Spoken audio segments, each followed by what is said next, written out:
തിരഞ്ഞെടുപ്പുമായി ബന്ധപ്പെട്ടുള്ള വാർത്താ സമ്മേളനങ്ങളിലൂടെയാണ് മുഖ്യമന്ത്രി പിണറായി വിജയൻ കടന്നുപോകുന്നത്. സ്ഥാനാർത്ഥികളുടെ തെരഞ്ഞെടുപ്പ് പ്രചാരണത്തിനായി ജില്ലകൾ തോറും പര്യടനം നടത്തുന്ന മുഖ്യമന്ത്രി അതത് പ്രദേശങ്ങളിൽ രാവിലെ മാധ്യമങ്ങളെ കാണുകയാണ് പതിവ്. തനിക്കിഷ്ടമില്ലാത്ത ചോദ്യങ്ങൾ ഉയരുമ്പോൾ പിണറായി വിജയൻ അസ്വസ്ഥനാകും. കഴിഞ്ഞ ദിവസം SDPI CPM ഡീൽ ഉയർത്തിയപ്പോൾ ക്ഷോഭിച്ചാണ് മുഖ്യമന്ത്രി പ്രതികരിച്ചത്. വേണ്ടാത്ത ചോദ്യം ഉയർത്തരുതെന്നായിരുന്നു മുഖ്യന്റെ മറുപടി. ഇതോടെ മാധ്യമങ്ങൾ ആകെ കലിപ്പിലായിരിക്കുകയാണ്.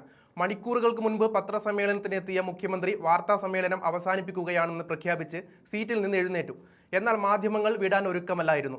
ഇനി നാളെയാണ് എന്നും പറഞ്ഞ് പത്രസമ്മേളനം നിർത്തി മുഖ്യമന്ത്രി എണീറ്റ വേളയിലാണ് മാധ്യമപ്രവർത്തകർ വട്ടം നിന്നത്. ഇങ്ങനെയാണെങ്കിൽ ഞങ്ങളെ പത്രസമ്മേളനത്തിന് ക്ഷണിക്കണോ എന്ന് മാധ്യമപ്രവർത്തകർ ചോദിച്ചതോടെ മുഖ്യമന്ത്രിയുടെ പത്തി താണു. പിന്നീട് സംഭവിച്ചതിന്റെ ദൃശ്യങ്ങൾ ചേർക്കുന്നുണ്ട്, കണ്ടുനോക്കാം. അപ്പോൾ നമുക്ക് ഇവിടെ നിൽക്കാം.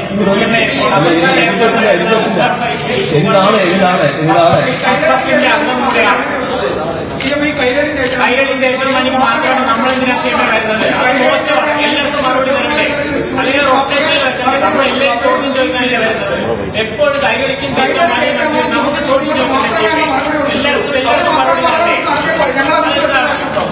ഞങ്ങളെ വിശ്വസിക്കുന്ന ആ രണ്ട് കൈകളിലും ചോദിച്ചു നിങ്ങൾക്ക് അന്ന് മറുപടി കൊടുത്തുള്ളൂ. ഞാൻ കുറെ നേരം ഇവിടെ നിന്ന് ചോദിക്കുന്നുണ്ട്. മോശമാണ്, ആളുകളെ വിളിച്ചു വരുത്തിയിട്ട് ചോദ്യം ചോദിക്കാൻ പറ്റില്ല എന്ന് പറയും. ഇന്നലെ ജോൺ ബ്രിട്ടാസ് പറഞ്ഞത് അന്നാണ് ഏറ്റവും കൂടുതൽ വാർത്താ സമ്മേളനം നടത്തിയെന്നാണ്. അങ്ങനെ നടത്തിയ ആൾ മാധ്യമപ്രവർത്തകർ ചോദ്യം ചെയ്യാൻ തയ്യാറാണ്. മോശമാണ് ചെയ്യേണ്ടത്. ആളുകളെ വിളിച്ചു വരുത്തിയിട്ട് ചോദ്യം ചോദിക്കാൻ ശ്രമിക്കാത്തത്.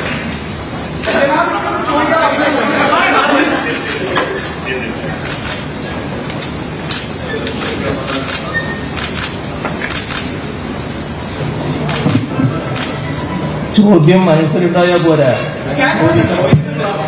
ചോദ്യം ചോദിക്കണം. ചോദ്യം മനസ്സിലുണ്ടായാൽ പോരാ. ഇവിടെ ചിലർക്ക് ചില ഉദ്ദേശങ്ങളുണ്ട്. ആ ഉദ്ദേശമാണ് ഇപ്പോൾ പ്രകടനം. ഇതേതെങ്കിലും വാർത്താ സമ്മേളനത്തിൽ കാണുന്ന കാര്യമാണോ? നിങ്ങളെല്ലാവരും ചോദിച്ചു. നിങ്ങൾ ഏത് മാധ്യമപ്രവർത്തകരാണെന്ന് ഞാൻ ചോദിച്ചില്ല. ആ ചോദ്യത്തിന് ഞാൻ മറുപടി പറഞ്ഞു. ആ മറുപടി വിശദമായിട്ട് പറഞ്ഞു. അതല്ലേ ഉണ്ടായത്. നിങ്ങളെല്ലാവരും കേട്ടിരിക്കല്ലേ. നിങ്ങളെ ചിലരുടെ മനസ്സിൽ ചോദ്യം ഉണ്ടാവും. ആ ചോദ്യത്തിന് നിങ്ങൾ ചോദിച്ചാലേ ഉത്തരം പറയാൻ പറ്റൂ.